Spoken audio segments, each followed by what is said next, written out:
We have simulations about twice a year, either mass casualty events that are only adults or mixed ones with mass casualty events that are the adults and children.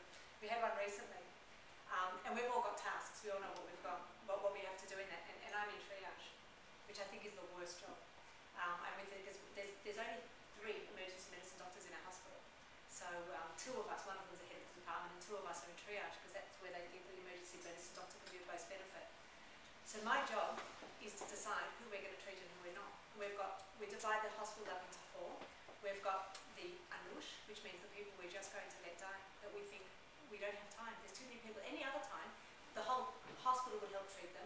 But at the moment, we can't. We've got a supply and demand issue, and we have to divide our resources. So I have to make a decision, and I've got 10 to 15 seconds to make the decision. As a child or an adult comes in, I have to make the decision that patient is going to be ignored. And I have to turn them. I feel like mentally. I have to turn them and I have to say that way. That's anush. We have said that the other group of the patients that are seriously wounded, we put them into the emergency room where they get the better care.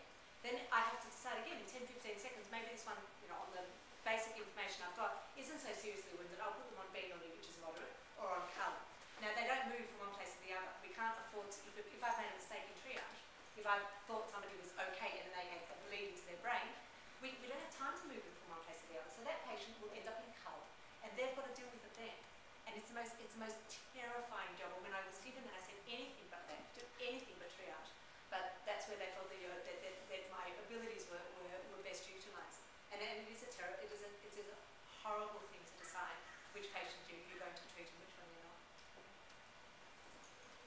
Well, how much like that? Sorry? First of all, I'd just like to say that I've always been extremely proud of the fact that I was born in Israel, #1, and most proud of the fact that I was born in Shaare, which is what I always used to tell people, until I found out this week that it actually wasn't. My father worked at Shaare as a cardiologist, so I only knew about Shaare. I love Shaare, but I found that I was born in Hadassah. So. But my last son was born in Shaare. I can't speak as much in terms of personal experience, specific to the examples you gave, mostly because they were either pediatric cases or trauma cases, neither of which are the field I'm really into. But there's certainly certain aspects that you touched upon that I think apply to any field of medicine, any aspect of medicine. A few of them are, for example, just the intercultural relationships that you encounter with patients of different religions, different ages, different backgrounds. Another thing you had mentioned is not just the patients you deal with, but the colleagues you deal with who may come from a very different cultural background. Right now, during my training, I'm with a few other colleagues. Some of them, of course, are Christian. I think none of them are Jewish, actually, but a few of them are Muslim. And thank God we have a very good relationship. But when you spoke about standing over that patient with each one of you having a fist literally inside their body, keeping them alive and wondering what is going through your head, what is going through their head, that's actually something I do think about a lot. But what I think is amazing and quite unique to the field of medicine, I'm not sure if you really see this in any other field, is that you could literally have people that may have very, very differing views. And they may have a lot of anger behind their views. You can literally sit there working together, saving a life, no matter whether that life is someone who comes from your cultural background or not. But in my experience so far, and it sounds like in this particular case, it didn't seem to detract from the actual care that the patient was getting. I don't know if you've encountered other places ever where a patient might actually feel he wasn't given the proper treatment because the doctor assigned to him was Arab or vice versa. I think you mentioned one example of a case you might present still. Are you still going to present other cases? Yeah. Okay. Might apply a little bit more to what I encounter, which is end-of-life issues. Elderly patients who end up in the intensive care unit, or when they first arrive in the emergency department and you have to decide whether to intubate them right away, whether to take them for an urgent procedure if they're having a heart attack, for example. That's an area that every single day we face these ethical dilemmas. Often there's religious overtones that have to be dealt with. there are a lot of stereotypes and a lot of misconceptions that nurses and doctors and patients and families all have of each other. And oftentimes that actually can lead to a very uncomfortable feeling and relationship between the patients and between the medical staff and the families. And maybe I'll speak a little bit more about it if you have a case specifically about that. So, I wanted to just focus on one of the cases that you mentioned, which was the trauma case, and also how things that are happening in Israel wind up also coming to America. I was working at Cedars-Sinai on September 11, 2001. I was asked to see a patient who had a cardiac valve that needed to be replaced. Cedars-Sinai decided to cancel all the elective surgeries on that day to prepare themselves for the eventuality of a potential conflict or mass casualty event or possibility of people flooding the emergency room at Cedars-Sinai. And that patient remains my patient 10 years later because he had an anxiety attack that he was going to die because he wasn't going to have his elective surgery to replace his bad heart valve on that day. So there's a certain process where everyone has to juggle based on the events in the emergency room that affect the whole hospital. And this isn't something that just takes place in Israel. This is something that took place at Cedars-Sinai on September 11th. And I think it's really inspirational to hear that not only are the doctors at Shaare Zedek like Debra involved in the care of the patients, but they're listening on the radio and thinking about these cases, and it influences their persona, not just in the emergency room, but afterwards, and they're taking these cases home. I think that's a reflection on Debra's parents and the values she received, that she's not off when the ER is closed, that she continues to think about her patients and to worry about them, to want to take care of them, and to continue to look after them months later. The things that do happen in the emergency room and the way that mass casualty events are handled there are actually transferred in terms of the knowledge of how to deal with these events, even here in Los Angeles at Cedars-Sinai. Brief comment. Specifically, I wanted to say to what Dr. Geft said. What you said in medicine, that the relationships between Jews and Arabs, say, is somewhat different anywhere else. I 100% agree. And you said that you don't know whether it's one way in Shaare Zedek and another way in other places. I've worked in Shaare Zedek, I'm not meant to name drop, but in Tel Ashomer and in Haraldshof in Hadassah. So I actually have come across a number of different hospitals, and in Shaare and in Rambam. I've actually come across a number of different hospitals and Ben-Gurion in Israel. The relationship between Jewish and Arab doctors is incredible. I always say that whenever there's a question about Jews and Arabs hating each other, come to a hospital and see how we work. We get on famously. We get on brilliantly. I had to choose one resident for emergency medicine. I actually chose an Arab doctor. He's great. He was the best. He's great. We really get on wonderfully. Debra, read to say, the head of the Matloff Department of Cardiothoracic Surgery Unit at Shaare Zedek is Mahir Deeb, who is a wonderful young cardiologist who became famous for saving the life of a yeshiva girl who was brought to the hospital clinically dead after a terrorist attack, brought her back to life, and then was able to get her to the point that she's now a healthy mother of two, and a wonderful story.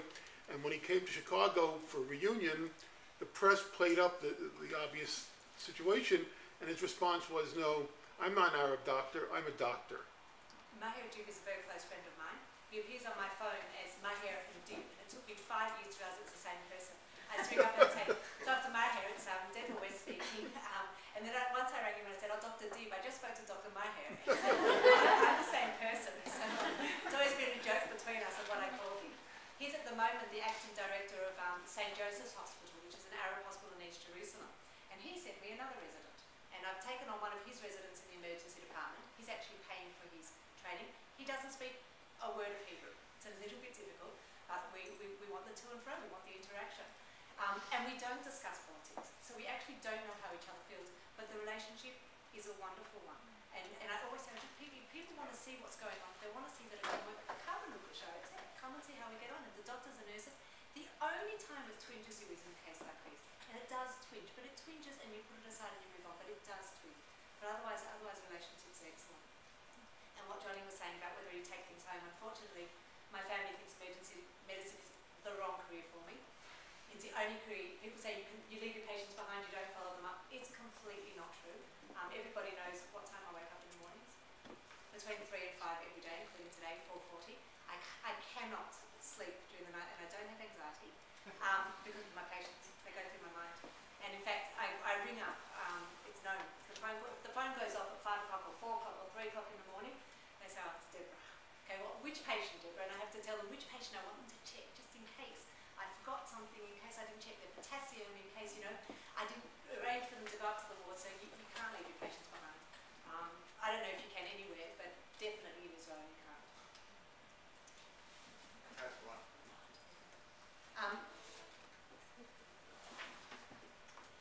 Squeak. You have to press the screen fit, yeah. What I press? Fit screen. Yeah. There it is. Push it again. Push it again. Screen fit button. Keep going. There you go. Okay. And as you wondered, I mentioned that what I want to do is give you a tour of Shaare Zedek. I want to go through the life cycle. So yes, those are the pediatric cases. Now I'm moving on to an older population. Hopefully it'll be a bit lighter, not all of our stories are so heavy. This one's particularly directed at you, Johnny. I want to describe a particular evening shift, and this is one night that I had in the emergency department at Shaare Zedek several months ago. It remains vivid in my mind. That night I had not one story but several for my children. First patient, we received a call from Mada from Magen David Adom about a patient who'd been stabbed in the chest in a nearby park. Of course, we prepared ourselves to in the trauma centre to receive him. Minutes later, a 22-year-old ultra-orthodox yeshiva student came in. He indeed did have stab wounds to the chest. He was actually completely stable, normal vital signs, breathing without any respiratory distress. His stab wounds, it turns out, were superficial, but also self-inflicted. When I asked him how and why, he explained to me that he stabbed himself with a kitchen knife, matter of fact, as if there was nothing unusual about that. I said, why? He said, well because I'm Amalek. And there's an order from God, Timche etc. Amalek. What you must wipe out, even the memory of Amalek. I don't know if all of you are aware, but Amalek was a group of people, basically was a tribe at the time of Yetziat Mitzrayim, at the time of the Exodus from Egypt, who came and attacked Israel. And what they did was they attacked the Israelites, they attacked the weak and the feeble amongst them. And since then there's been an order or a mitzvah to wipe out Amalek. Now this particular night was a week after Purim. And on Purim we learned that Haman was maybe one of Amalek. So this Coyote man was actually having a psychosis and he was absolutely convinced he was Amalek. He was very easy to treat because no matter what we did to him it was fine because he was Amalek. As I said, he was stable. I moved on to the next patient. We don't have time to sit and wait in the emergency department. My next patient was an elderly Yemenite lady. Now this is a lady I see at least 3 times in a shift. Not her in particular, but many like her. They're some of my favourite patients. This particular lady presented with nothing very exciting. She had a fever, she had chills and shakes, she had a cough, she had some shortness of breath. It sounded like pneumonia. Now I'm from Australia. I still practice clinical medicine. I still listen to every person's chest. And I wanted to listen to her chest. So in order to do so, I needed to lift up her dress. And I lifted up one dress, and then another, and then another. I lifted up 6 identical dresses. That's not my record. My record is 8. First of all, she was cold, but secondly, she had chills, and it was an ancient Jewish belief that I'm going to fight an illness with its opposite. So she fought off her chills by keeping herself warm. That doesn't work. Sorry? That doesn't work. Apparently it does. She got better. So I think it does. When I lifted up the last layer, I came to her back, and it looked exactly like this. Now, you might get distressed, I was, and I see this again almost every day. This is kosot ruach. This is suction caps. I know what this is. My father had it many, many years ago. There you go. And it helped. And it helps. Yes. See, it does. She got better. And what people do, and we see it often. The first time I saw it, I was convinced it was some sort of malignant leukemia, but afterwards I don't even notice it anymore. But it's suction caps. It's basically heated caps that you put on your back to draw out toxins and to draw out infection. It works. Who am I to say that it doesn't? As I said, I didn't even comment on the marks. When I examined her chest, I heard crepitations, sort of boring old crepitations, which sounds like a pneumonia. And I turned to her and I said, look, it sounds like you've got pneumonia, a lung infection, and we're going to have to admit you, and we're going to give you antibiotics. And often the Sephardi women complain. They like to go home, they want to be with their families. I don't mean to stereotype, but they cook. It was a Thursday evening. She wanted to be home in time for Shabbat, but she felt unwell. She drew me towards her. She took my head like this in her hands. She drew my head towards her forehead. She started uttering uttering some sort of blessing. She kissed me on the forehead and she blessed me with many sons. As I was thanking her for her blessing, I was called out of the room to see the next patient that had come in. This was a newlywed young Haredi woman who came in, surprisingly, not accompanied by her new husband, but by two of her brothers. Half an hour earlier, she'd drunk half a bottle of caustic soda in an attempt to commit suicide. She was really sick. Her mouth and her lips were ulcerated. She couldn't even breathe, she couldn't swallow, she couldn't even swallow her saliva. And it was clear that she was about to obstruct her airway, that her airway was swelling up, and that if I didn't treat her immediately, she would die. Without any further ado, we rushed her into the shock trauma room and intubated her. As soon as she was relatively stable, I went outside to speak to the brothers to find out what was going on. I wasn't sure I would get any information, but surprisingly I did. The brothers were particularly forthcoming. They explained that 6 months earlier she'd started to develop some abnormal behaviour and started having delusions and hallucinations. The family recognised that she was going to an acute psychosis. They got her medicated without her actually knowing what she was getting. She thought it was vitamins, and she started going on antipsychotic medications. Now, there was an urgency. She was already 20 years old. She wasn't married. If anybody found out in the community that she had a psychiatric disorder, her chances of a shitter, her chances of getting married were non-existent, at least not to somebody normal. So they decided to keep it quiet. They sought a shitter. Within a few weeks, they brought a boy home. They met once, and their engagement was announced. Now, this girl apparently pleaded to her parents. She begged them not to force her to marry this boy. She begged them. She said, she repeatedly threatened them, if you make me marry him, I'm going to kill myself. They decided that she wasn't of sound mind. She wasn't in a position to make a decision. And the best thing for her to do would be to have a normal life and to get married. What's more, 2 months before the wedding, they stopped her antipsychotic medication because one of its side effects is it can cause birth defects. And of course she needs to have a baby, and they didn't want the baby to be born with any birth defects. So she didn't know she was on medication in the first place. She didn't know she was taken off the medication. And she went to her wedding pretty much acutely psychotic. I saw her 2 days later. They were preparing for the Sheva Brachot. All of her guests were waiting in the hall. She went into the bathroom, she opened the cupboard, she took out a bottle of caustic soda, and she drank it down.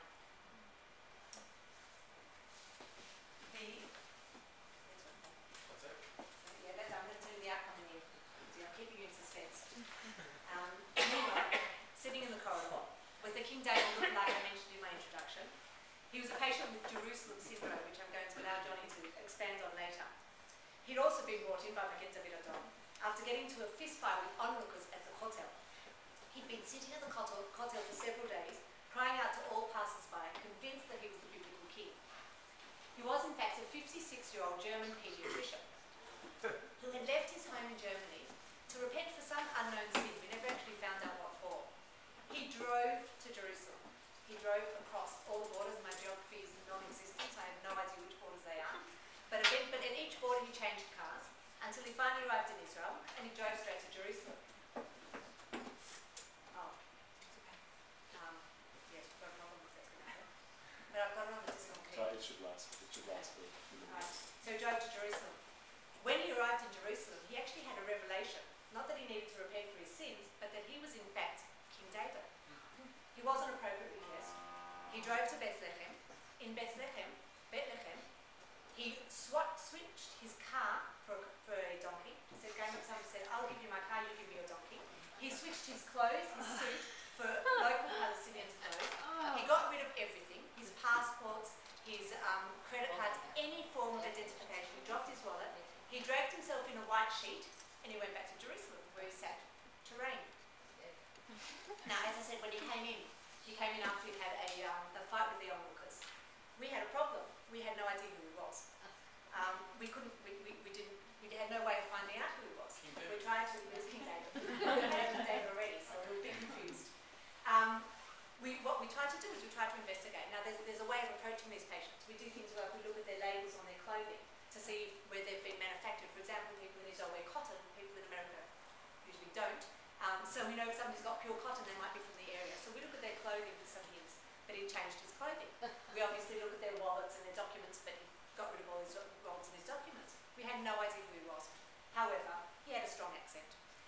In his psychotic mumblings, he mentioned his hometown in Germany and he used medical terminology. So we got a clue. We had an idea. We called the German consulate and asked about somebody from this particular hometown. And it turns out that there was that somebody had made a missing persons claim several weeks before of a German paediatrician who they lost. So we knew who he was. I'll tell you what happened with him as well. So the outcome of each of these patients. We need to go forward. So the young Haredi man, who was Amalek, was transferred to a psychiatric facility. He started on antipsychotic medication, and I believe he's been making a recovery. The elderly superstitious Spivey lady was right. Those things helped. She got completely better. Within a couple of days, she was discharged home. The newlywed Haredi woman was admitted to the intensive care unit. After a week, she succumbed to her injuries and she died. Her husband and his family never turned up to the hospital, and even before she passed away, they annulled their marriage. The German King David was admitted to a psychiatric facility, and after that, he was transferred, because this is the treatment for Jerusalem syndrome, as soon as possible back to Jerusalem, to Germany. We have a nurse in the department, an Arab nurse, his name is Amran. He's absolutely incredible. He's an emergency medicine nurse and a psychiatric nurse, and a tool guide. He takes us on all the biblical tools of Israel. And he kept in touch with this particular patient. 6 weeks later, he received a completely coherent letter from him, thanking him and all of us for all of our care and concern. He'd gone back to full-time work as a paediatrician in Germany and was on no antipsychotic medication. Kids beware. Sincerely These cases up to discussion.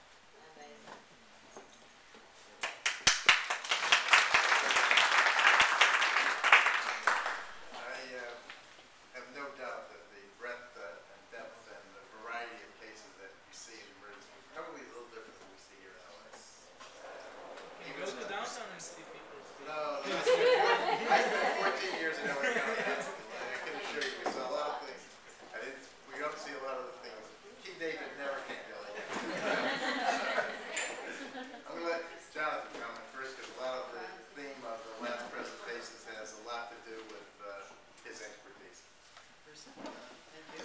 I also wanted to recognize my father, who is present here in the audience, and who actually was a guest, not a guest, but visited the ER at Shaare Zedek. And Harat, I told my niece is doing her 1 year of national duty in Shaare Zedek on the GI floor within Shaare Zedek, so it's a wonderful opportunity to do training as well.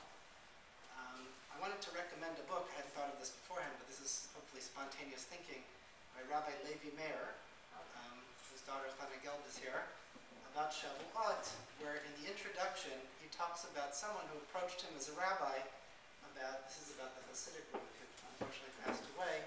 Someone approached him to ask them if something was a good shidduch. And he comments that sometimes we don't always know ahead of time how life is going to change out. Someone didn't want to marry or date someone who was a diabetic. Turned out that the diabetic wound up taking care of the healthy woman who, ostensibly shouldn't have dated the diabetic. And this was actually a very good match, but some people have this notion they know better than the doctors and the scientists how things will turn out. So this is a terrible tragedy, and in a way, the family of the woman who killed herself, who had the psychotic disorder, who hid it, it's unfortunate her future husband didn't know about this. This is a terrible tragedy, and covering up psychosis is probably not good for that patient or the other people that were involved in this terrible saga. I wanted to switch gears for a moment and speak about Jerusalem syndrome. Jerusalem syndrome is named after the holy city of Jerusalem. Apparently there's also a similar syndrome called the Stendhal syndrome about people who become psychotic in Italy, in Firenze, which is a city of art and art lovers. There's some people who have manic episodes and become intoxicated with the art in Italy and have psychotic syndromes, and they call that Stendhal syndrome. The one thing that's interesting in Dr. West's presentation about the Jerusalem syndrome is, I'm just going to open this up to the audience. How many people think that that fellow, the German pediatrician, is a normal outcome of the Jerusalem syndrome? I think that's a normal outcome. On this side you could say normal outcome. On this side we could say not normal outcome. What's normal outcome? That they return to complete functioning and go back to work. Didn't she say that he was normal and he went back to work? Yeah, no, this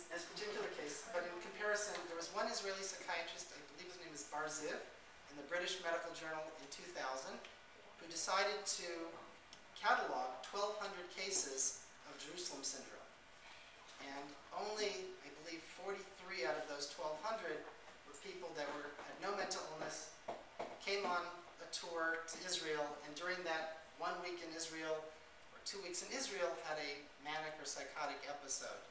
Typically, these are driven individuals with a prior history of psychiatric illness, typically mania, and they become sick while they're in Israel, but have had a prior history of mental illness beforehand. And sometimes they've gone off of their medication, or they, it's an interesting dilemma when you go and have a jet travel, and you have a time lag. Some people, during that time lag, that can be an inducer of mania. So you go without sleep, think about it, you're under stress. Nowadays, you have to get to the airport early, and you're not flying at all. You have to worry about getting there 3 hours early and taking off your shoes and all the things that go with travel. And then you have jet lag. That can sometimes be a precipitant or stressful event itself in inducing a manic episode. So they found out that there's really several categories, either psychotic disorders or manic disorders. And those categories, people either not on medication, but the stress of the trip itself helps induce the episode. So sometimes they're actually sick before they went, and then it sort of presents itself in this delusional form. About half of those tourists that have this sort of disruptive behavior actually get involved with the authorities, and about 50% of those people get admitted. That means 50% are treated in the emergency room and released, which is interesting. What happens if you bump into King David in Jerusalem? I thought about that. And it's not yet the times of the Mashiach, and somehow you know he's a German tourist with a bad accent. The best thing is not to confront them about their delusion. If you're at the Kotel and they tell you they're Mashiach, you could go to a next meeting. You do not confront someone with a delusion. Someone in the hospital, this article in the British Medical Journal in 2000, decided someone had come to Israel and decided they were Samson, and it was their job to take a large stone out of the Kotel and remove it because it didn't look quite right. It didn't look like it belonged there. They couldn't actually take the stone out. They were trying very, very hard. There were other people walking and milling about. The Jerusalem police were called, and they tried to remove Samson. They treated him in the emergency room, they went into the psychiatric ward, and a young physician decided to confront Samson that his knowledge of biblical history, this Israeli physician, this young physician decided to tell him, you know, Samson never lived in Jerusalem, he didn't have any relatives there, he didn't go there, and he started to tell him his own knowledge about Samson from his own high school and college background. Needless to say, the delusional Samson didn't believe this fellow with yeshiva training knew his stuff, and insisted not only was he Samson, but he was going to break out of that psychiatric ward. And he left. He actually broke out. And someone found him about 5 blocks away, the Samson who was suffering from the Jerusalem syndrome, and they told him, you know what? The strength that you demonstrated in breaking out of the psychiatric ward has some of the staff convinced that maybe you have some of the qualities that Samson had. And they were able to convince this fellow, who thought he was Samson, to come back to the psychiatric ward, and that physician learned you don't confront someone who's delusional about their delusions. So it's just in case anyone happens to bump into these fellows, best to refer to the emergency room or let Dr. West take care of it. Well, my only worry is that when the Mashiach finally does come, we're going to put him straight into a psychiatric. Medicate him. So.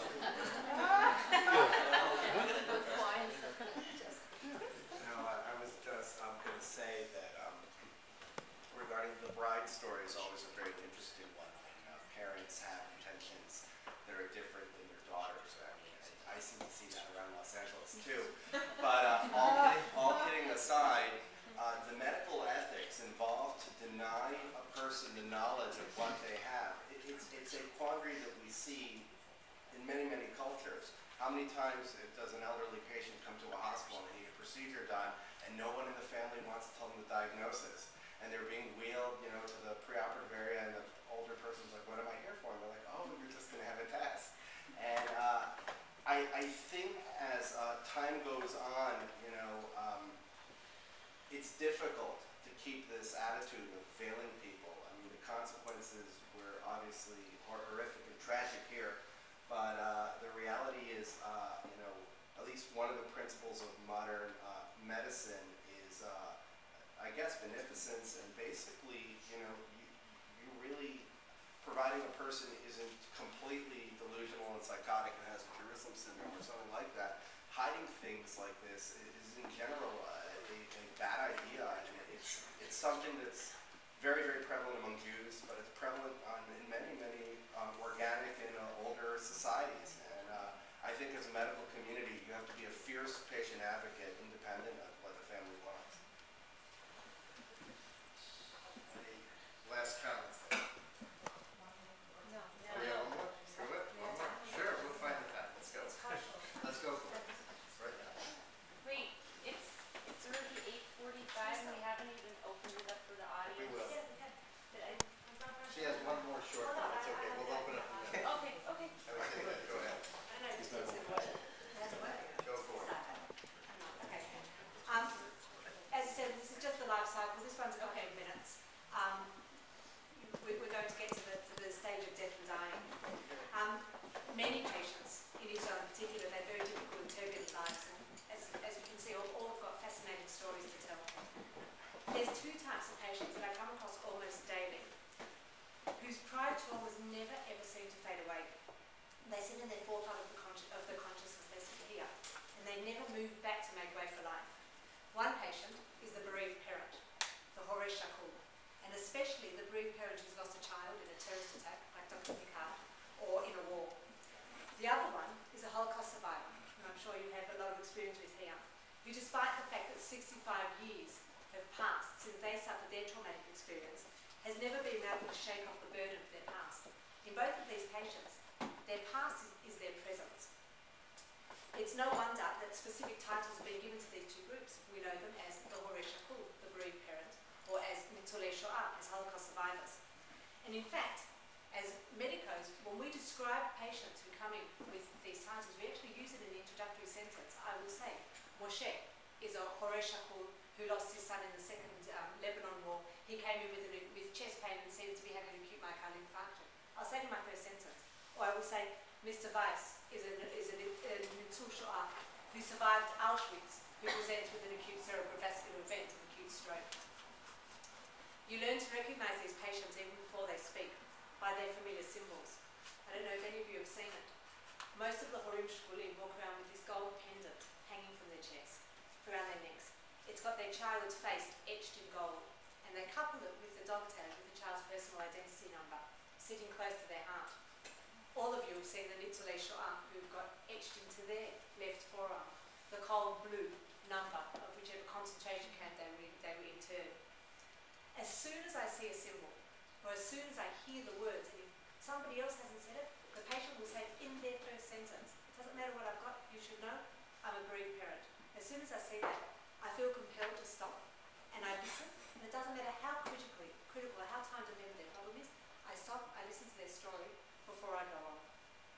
And I just want to include that because we're getting to the end of life. I won't bring any particular cases up because we don't have time. What I've tried to present with you today is an overview of the real-life stories from Shaare Zedek that span the life cycle and give you an insight into the spectrum of medical and ethical issues that every doctor in Shaare Zedek faces on a daily basis. But more than that, I wanted to take you on a virtual tour of the hospital. Those of you who come and see that what I'm saying is not an exaggeration. You're welcome, really, to join me on a shift. I almost always have people joining me on a shift in the evenings, whether they're students who would like to be doctors or paramedics. I have a cousin's child who's 18 who joins me once a week. He would like to be a doctor in the future. You're welcome to join me and see that this is what goes on in Shaare Zedek. I wanted to breathe life into the characters and into the daily dramas that populate the walls of Shaare Zedek. So thank you all for listening.